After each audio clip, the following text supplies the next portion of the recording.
I want to start off with just a little bit of a review of where we've been. As we were in chapter 5 earlier, we were talking about just how crucial this aspect of our influence, and Jesus is very concerned about discipleship with his followers understanding how significant it is that they're aware of their own influence. And he uses in this Sermon on the Mount 2 illustrations, salt and light. Jesus talked about the fulfillment of the law and what that is. Not only was his ministry to fulfill the law, but as he wants his disciples to live a life of righteousness, it has to be a lot different than what the Pharisees conceived of it. So we looked at the principles of anger and hatred that were behind the prohibition of murder. Jesus has some very important things to say about that. We'll look at that in just a moment. Last week we looked at marriage, adultery, and divorce, and some of the core issues that Jesus felt like his listeners were overlooking, and how crucial that was in the concept of covenant relationship. Then we're going to look today on the idea of oaths. Next week, eye for an eye. And then we'll close out chapter 5 with love for enemies. But already we've had significant insights into discipleship as we talked about influence with the 2 metaphors of salt and light. And that in order to fulfill the commandments, if we're a disciple, we don't set aside the commands and teachings of Jesus. As I was thinking about this is an important insight, that a measure of our spiritual maturity, and I was trying to think how to say this, and I want you to mull this over a little bit. A measure of our spiritual maturity is how we handle teachings of the Bible that we don't like. Now think about that. Because you run across scriptures and teachings like, oh man. And it may be because either it points directly to your own weakness and areas where you know you need to work on, or something in your life you'd rather not think about. You know how that goes. And so I'm really convinced that a measure of our spiritual maturity and taking on more and more the mind of Christ is how we handle those passages that we really don't like. And we have to be honest with ourselves and say, okay, yeah, I wish that were different, but with God's help, I'll work on that. And Jesus says that if you practice and teach the commands of God, you'll be called great. And I mentioned this little insight, and we'll see this a little bit later in Matthew. And we've already known this with Jesus. Jesus constantly challenges contemporary ideas in his day that are associated with religion that are completely off base. And this idea of great is going to crop up in Matthew. Who really is the great one? How do you consider yourself great in a religious sense? Well, for some of Jesus' followers and a lot of his religious listeners in his day, greatness, and when I say this, I mean it sounds awful contemporary today, greatness was associated with position and influence and power. And when Jesus comes along, he says, no, that's not what the kingdom's about. Really? James and John's mother, she thought they did. Jesus, when you come into your kingdom, I want you to let both of my boys sit, one on the right, one on the left. And then Jesus, in an astounding response, says, well, and he sort of leaves the impression, if it were mine to do that, I probably could, although that's not what I'm about. But that's not what the kingdom's all about to start with. And he just kind of knocks the props out from under her perception and a contemporary perception of what religious greatness is. And Jesus said, no, it's completely different. And he starts talking about that here. And that righteousness, we've already seen, righteousness has to surpass that of the Pharisees and teachers of the law. If I were to use the expression, so-and-so is Pharisaistic, or they're like a Pharisee in their thinking and practice of religion, what would I be saying? See, you could think of, well, they're very hard-nosed on things.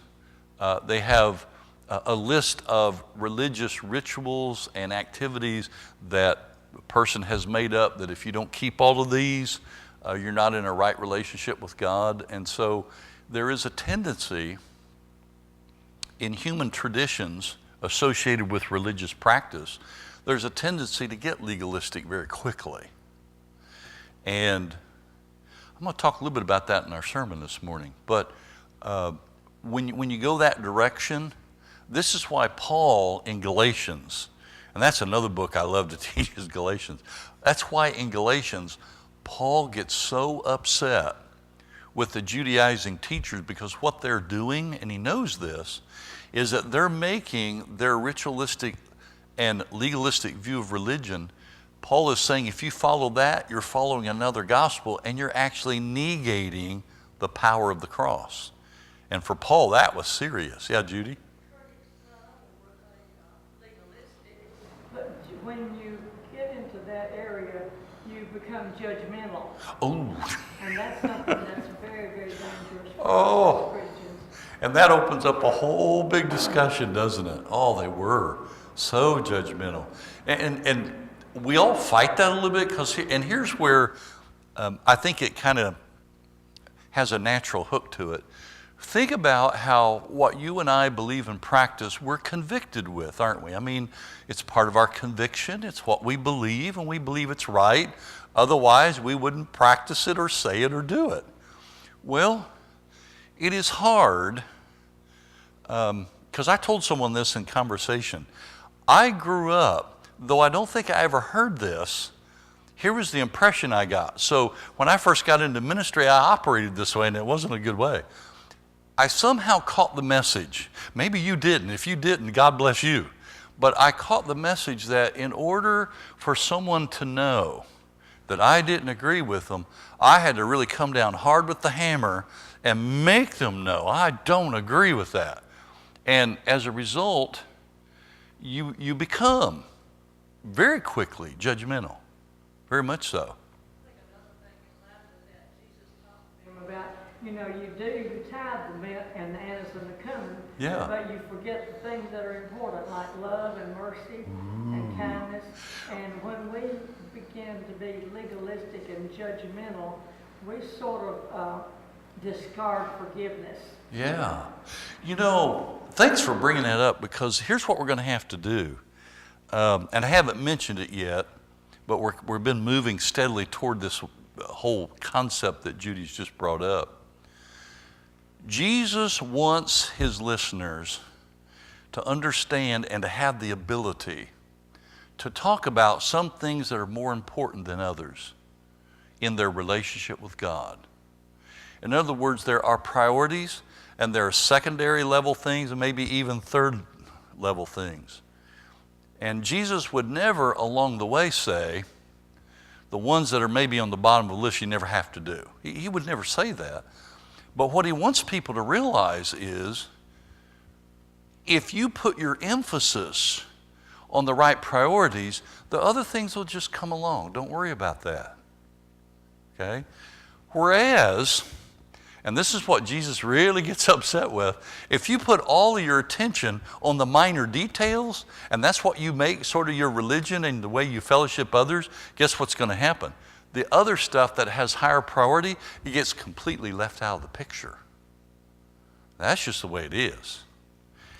We humans are made that way. If we're going to focus on the minors, we completely forget the majors. And this is what Jesus is going to be driving toward. Okay? Thanks for bringing that up, Judy. That's a crucial connection, that we don't want a legalistic approach that becomes very judgmental. And I'm sure most of us have never had to deal with that. We have to be very careful. We do not take the position, I will forgive you, but I won't forget. Oh, oh, well, wait till we come up in Matthew. There's going to be several key sections on forgiveness. That's exactly right. If we agree that something like forgiveness is a priority in the Christian life, that's going to imply several things. That first of all, we can't say that. We can't take that attitude, can we? That I'll forgive you, but I won't forget about it. Well, no, that violates the whole principle of forgiveness. And we talked about the righteousness had to surpass that of the Pharisees. When Jesus talks about murder, he talks about the idea of anger and how that reconciliation and worship are crucial aspects of our journey with God. But if you're harboring some kind of anger in your heart and you've got something against someone, you've got to make that right. Otherwise, your worship with God is not going to be acceptable. We looked at marriage, adultery, and divorce, that neither school of rabbinic tradition got it right. And it's interesting how Jesus can make everybody mad at him. Well, usually it wasn't just one group. They were all mad at him. And he took a position that they really didn't want to take.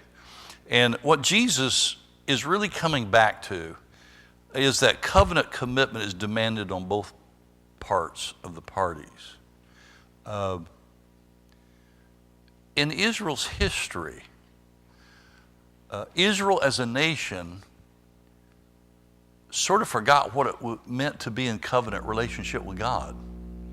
And as a result, they were taken into captivity and had to learn lessons the hard way. And what Jesus is trying to come back to is that even in husband and wife marriage, when the covenant commitment is not honored, all sorts of things can happen that don't honor God. And remember we mentioned this, and I did some reading on this, and this was interesting to me because it comes out of an understanding of Jewish background, or at least Judaism in Jesus' day, that there was the strong teaching and belief by the rabbis that only the woman could commit adultery, that it was her fault. And as a result, Jesus, again, knocks the props out from under that thinking. And so the direction he takes with this, neither school of tradition really liked the direction he took. And what he's going to focus in on, like he does so many of these things in the Sermon on the Mount, is the heart of the issue. That even a man looking lustfully at another woman, let's talk about that, Jesus says. That's the core issue that nobody wants to talk about. Jesus is good at this. Raising the core issue nobody wants to talk about, when really that's where it all gets started. Now, this morning, turn to Matthew 5, and I want to read, let's start with verse 27. That's not right. 33. Somehow my computer made a mistake. Don't know how that happens. Matthew 5:33. Jesus says, "Again you have heard that it was said to the people long ago, 'Do not break your oath, but keep the oaths you have made to the Lord.' But I tell you, do not swear at all, either by heaven, for it is God's throne, or by the earth, for it is his footstool, or by Jerusalem, for it's the city of the great king. And do not swear by your head, for you cannot make even one hair white or black. Simply let your yes be yes, and your no, no. Anything beyond this comes from the evil one." Now that's a pretty strong statement. And particularly, and we're going to look a little bit into the Jewish practice and background to what Jesus is addressing. But the thing that's pretty astounding with this is that he ends it by saying, anything beyond this comes from the evil one. Wow, what a strong pronouncement. So what is Jesus after? What's going on here? Well, as we begin looking at this passage,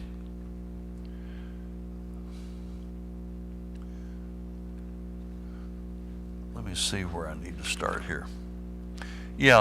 Turn to James chapter 5 and verse 12. And I find it interesting that the strongest language against the practice of taking an oath is written in Matthew and James. Both of these are real strong Jewish Christian communities with Jewish background. And so apparently there was a very important need for this, addressed by both James and Jesus. James 5:12, he says, "Above all, my brothers, do not swear, not by heaven or by earth or anything else. Let your yes be yes and your no, no, or you will be condemned." A lot like the one we just read, isn't it? Makes you wonder if Jesus and James had conversation on this point. I mean, they're both almost exactly alike. Both Matthew and James are written to Jewish Christians, and there's a long-standing Jewish tradition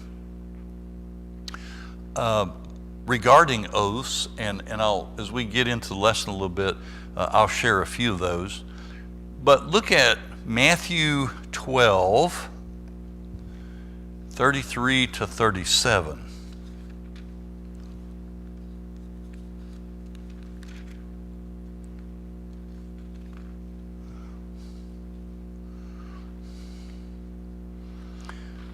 And again, this is going to get to the heart of the issue of what Jesus is trying to accomplish with this. Make a tree good, and its fruit will be good. Or make a tree bad, and its fruit will be bad. For a tree is recognized by its fruit. You brood of vipers, how can you who are evil say anything good? For out of the overflow of the heart, the mouth speaks. The good man brings good things out of the good stored up in him, and the evil man brings evil things out of the evil stored up in him. But I tell you that men will have to give account on the day of judgment for every careless word they have spoken. For by your words you will be acquitted, and by your words you'll be condemned. Boy, this is a strong statement on how we use our words, isn't it? Now you might say, well, where does grace come in here? Well, I'm sure it's in the picture. It doesn't negate grace. But at the same time, it's grace with accountability. And I wonder if we take our words as seriously as Jesus is teaching here, that there is an accountability. That's why in James, remember when he said, my brothers, let not many of you be teachers, because the teachers will receive the stricter judgment. So that with our speech, our conversation, teaching, and influence, Jesus and James both want us to realize the accountability that goes along with that. And again, I keep coming back to this. I guess as I get older, I'm in my mind, I'm more focused on this than ever, and part of it is because I deal with people who are spiritually immature. But think about how another sign of your own spiritual maturity and growth is your own awareness and self-accountability for the words that you use. You're very aware of it, you're conscious of it, you want to honor God with what you say and how you interact with people, and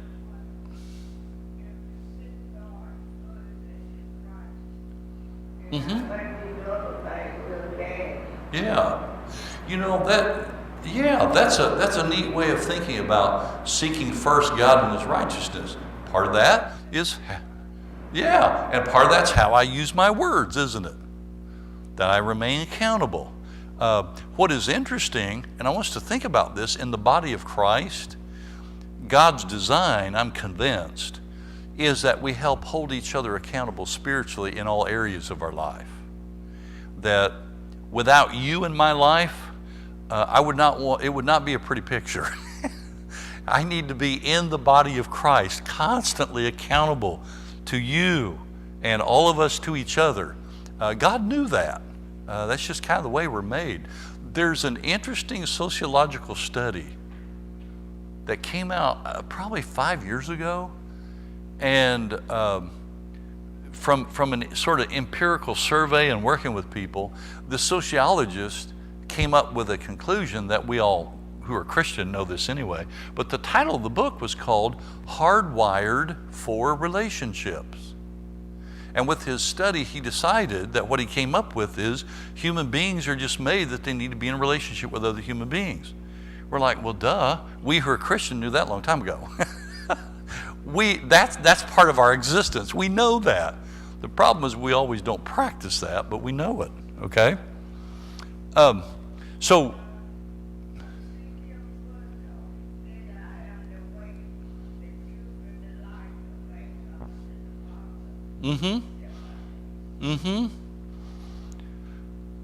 Jesus,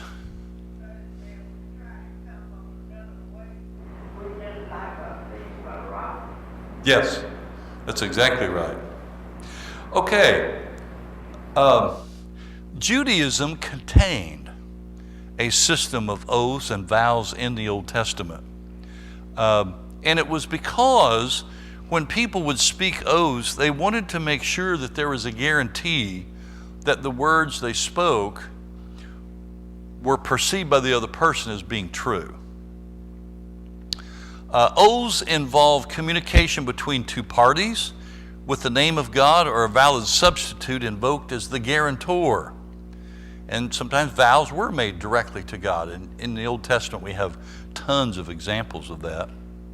But what was confirmed by an oath had to be true, and what was vowed had to be done.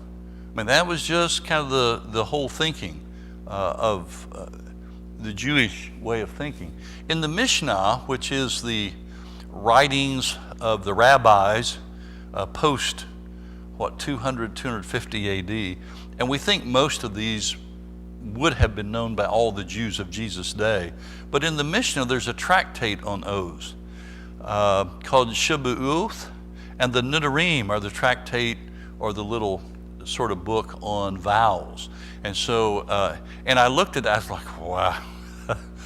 It was so complicated, I was sort of like, okay, I'll just make you aware of it, and if you want to pursue reading those, that's fine. What it would do, here's what it did for me, just briefly reading these. It made me aware of just, this was a whole world of thinking. This was normal for all of the Jews to swear by certain things. And what Jesus does is he gets to the heart of it. But it wasn't just the Jews. The Gentiles would do this too. They would invoke a deity to guarantee the truth of what was said or to punish the one taking the oath if what is affirmed was not true. So there was that dynamic both for the Jews and the Gentiles. But Jesus formulates his antithesis on this subject by summarizing and paraphrasing the Old Testament teaching that this practice comes out of.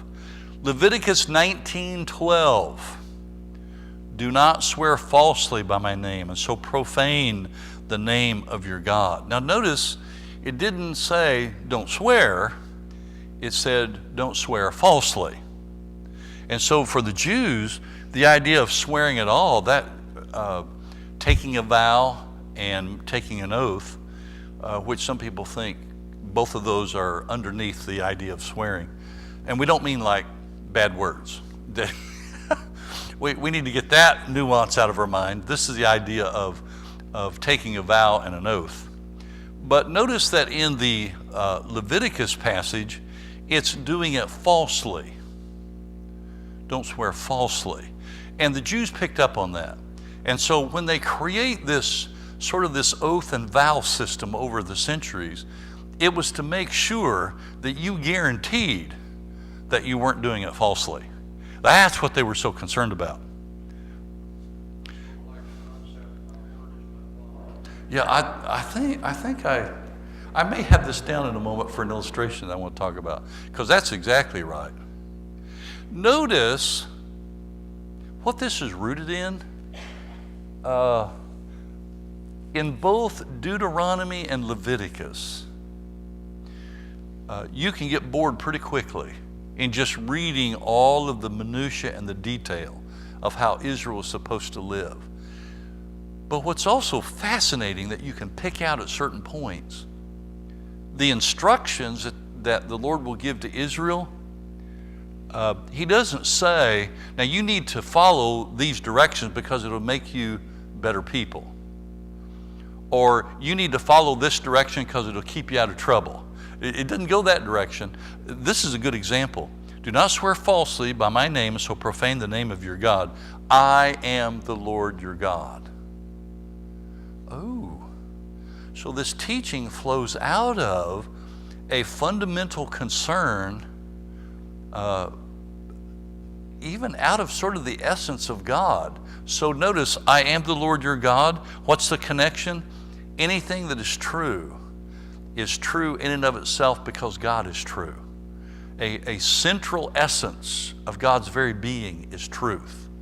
And that's why God's covenant people who are in relationship with him, both Israel and Christians, are people of truth because God is true. What a great connection. And I was reading one Christian ethicist who made this point, and I'm sort of tracking this down because this really intrigued me.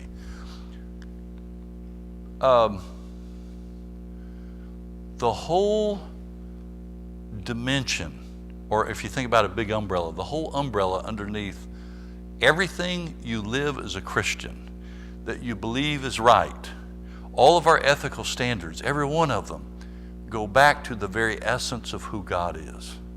So if you want to live right, you know who God is. Like, wow. So I'm pursuing that line of thinking. That's pretty neat. Because what that person is doing is getting their mind around of what happens in the Old Testament. In Psalm 50:14, sacrifice thank offerings to God, fulfill your vows to the Most High. And there's a lot of examples in the Old Testament where individuals had to fulfill their vows, even to the extent when it was the last thing they wanted to do. And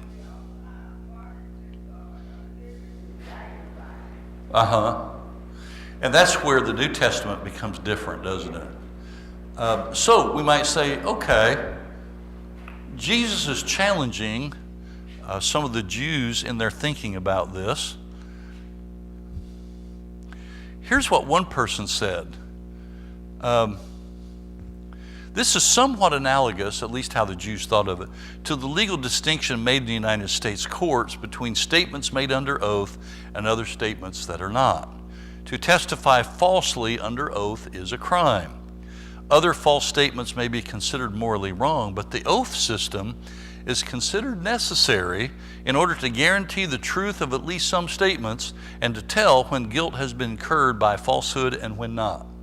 That's a pretty good way of summing that up, at least from the legal perspective. And the Jews were that way too. They had a legal perspective on it. Matthew 23:16 through 21. And this is the woe section of Matthew. Woe to you blind guides. You say, if anyone swears by the temple, it means nothing. But anyone who swears by the gold of the temple is bound by that oath. Now stop there a moment and think about this. What's the difference between the two? And Jesus is pointing out the inconsistency here. Why would you swear by the temple and then think, well, that doesn't really mean anything, but if you're really serious about it and I want you to take me seriously, I swear by the gold that's in the temple. You blind fools, which is greater, the gold or the temple that makes the gold sacred? You also say, if anyone swears by the altar, it means nothing. But anyone who swears by the gift on the altar is bound by that oath. So you can see what Jesus is doing is showing the inconsistency of that practice. You blind men, which is greater, the gift or the altar that makes the gift sacred? Therefore, anyone who swears by the altar swears by it and by everything on it. Anyone who swears by the temple swears by it and by the one who dwells in it. Oh, look what he's done. He threw a curve in here. He's pointing this back to God. And anyone who swears by heaven swears by God's throne and by the one who sits on it. He brings it back to God. And I think the reason he's doing this, he wants them to understand at the very core, there's something crucial that you're missing.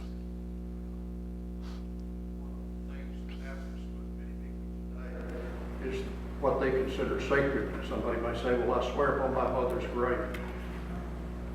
Let me see. I was thinking about that, Bill, just the other day as I was putting these PowerPoints together, and I think I came up with 3 or 4. I wonder if that's one of them. Let me look, because I want to get there if we have time. Yeah, it's the one after this one. Jesus abolished the distinction between words that must be true and those that must not be. And there's no distinction between the word that one is compelled to stand behind and those one must not. And it calls for all speech to be truthful. Jesus assumes disciples will make specific application with that. He doesn't go any further than this, but he assumes by his teaching that they're going to start making application for it. And this is clear in cases of communication between individuals. Like, for example, someone may say, I swear on my mother's grave, or like you were saying, Bill, or I swear on the Bible, or my word as a gentleman. Somebody may say that, I swear on my word as a gentleman. And it seems to be parallel situations in our own contemporary setting, that instead of letting your yes be yes and your no, no, and people trust what you say, you engage in some sort of a, I'm trying to figure out how to say this. You create your own sort of oath or swearing so that people take you seriously, and it almost lends you to the belief that if a person has to resort to that, something's wrong with their character. Their statement, obviously, something's wrong, and they're trying somewhere in the past, and so they're trying to make sure that the other person somehow believes them. I mean, here's the funny thing, and I don't think that the Jews understood this, but I know that this is a natural reaction. If you're in conversation with someone and they sort of resort to that perspective, it makes you distrust them more. Have you ever noticed that? Oh, yeah. That's one way of looking at it, isn't it? That they're desperately trying to get you to believe what they're trying to say. And it doesn't work. The tough issue is about being in court and asked to swear on the Bible that you're telling the truth, the whole truth, and nothing but the truth. And I was reading, wow. People in the practice of the Christian faith, people are all across the board on that. There's some people who take it real literal. There are others who take it sort of metaphorically. And I was trying to, and if any of you know this, let me know. I was doing a little bit of digging to see what the actual practice of the court system is, that if a Christian goes into the courtroom and they don't believe that they can put their hand on the Bible and swear on it because of their belief, I think there's an alternative practice. And I was trying to figure out what the court would accept, because there are lots of Christians that do take that seriously. Now, I would not take the legalistic position that if you do it, you're sinning, but it still gets at the heart of what Jesus is after here. That as Christians, we need to be men and women of integrity, that your yes is yes and your no is no. And if we're not there, we need to somehow ask God to help us get there. Because what Jesus is going to assume, now think about this, that disciples who are following him, that's how you communicate with each other. That you know me and I know you, and when I say yes, you know that my yes means yes. And when I say no, you can trust that my no means no. And that's how we interact with each other. That's just kingdom living. Because if you've ever been in a work setting or another setting where you can't trust what another person is telling you, that's miserable. Nobody wants to live like that. This maybe brings home to people that you have to realize that this is serious. Whatever you say on the stand is serious, and you could, go to jail for what you say on the stand if you're not telling the truth. Which tries to bring together, and this is interesting, and we'll have to quit. It tries to bring together in that instant both the legal and the moral aspects of truth telling, which is kind of fascinating to me. Well, we will see you next week. Thank you for being here.